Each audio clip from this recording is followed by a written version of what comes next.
We made it to London for our one-day trip to explore the city, and things already went off the rails with a national rail strike. So we had to hustle a little bit to find a place to put our bags and to get another train into the heart of London. But we have made it, and now we're going to tour around the city for about 10 hours. Well, the bus tour of London was a little bit of a disappointment.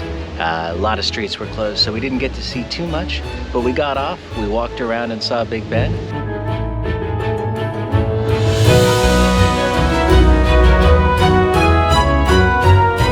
And then we headed down to the Churchill War rooms, which were definitely not a disappointment.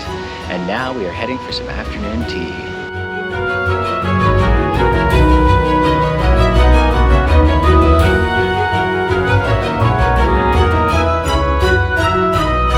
We made it to our Airbnb in Porto. Now we're choosing bedrooms and we are ready to get some sleep.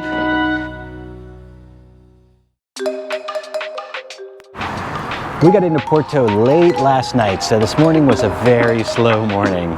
We slept in as long as we could and then headed down to the river to take a 7 Bridges boat cruise. We went on a river cruise after we woke up at 11 and we saw 6 bridges. My favorite of the 6 was the bridge designed by Gustav Eiffel. The boat cruise was totally worth our time. Highly recommend. After that, we headed across the river to Novo de Gaia to get some lunch. Lots of great restaurants along the riverfront. And then from there, we went to taste some wine and to tour a port lodge. We started with Taylor, and from there, we are now heading over to Coburn's.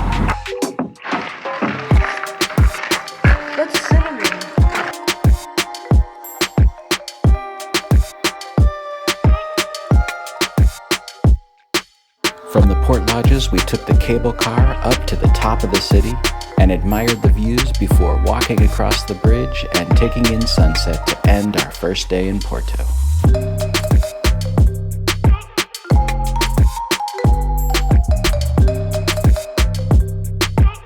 This morning we slept in a little bit, kind of unintentionally. We woke up at 8:30 this morning. It was hard to get up, the jet lag is hitting hard. And we went on a food and wine walking tour of Porto. We started out with some pastries and coffee, and then we went to a cheese shop where we had fresh charcuterie, some nice white wine, some red wine. We tried cod fritters, and we tried all kinds of local Portuguese cuisine and finished it off with a port wine. My favorite was the pig's neck. It was super yummy, and me and Mika drank so much water while the grown-ups were on water and grape juice. Water and grape juice.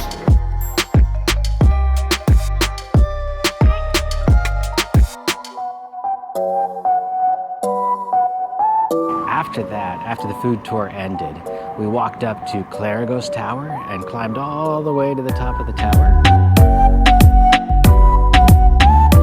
And then we made our way back down to the Ribeira, tasted a little bit more port, and then went to a delicious dinner at Adega San Nicolas.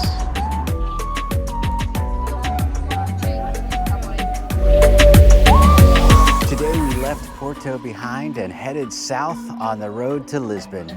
Our first stop of the day is here at Nazare. Unfortunately, it's a little bit too foggy to really be able to see much of the wave action. But that didn't stop us from walking around and seeing the old lighthouse. After seeing everything we could see at Praia Norte, we headed down the hill into the town of Nazare for some lunch right on the beach. Grilled octopus anyway. After Nazare, we drove even further south into the town of Obidos, where we've been exploring the city and walked along the castle walls.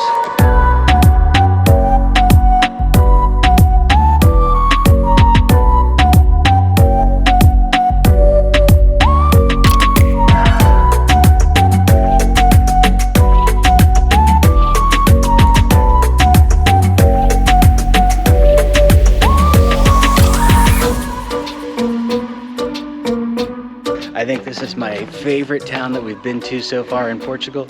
It was just beautiful. I'd like to stay for a little bit more time, but it's time to head on south to Lisbon. We saved just enough time on our way out of Portugal to take in a Portuguese League soccer game at Boavista in Porto.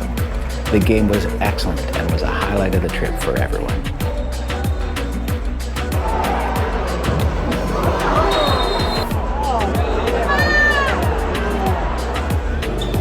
After the game, we drove over to the Matosinhos neighborhood to get some seafood fresh off the boats.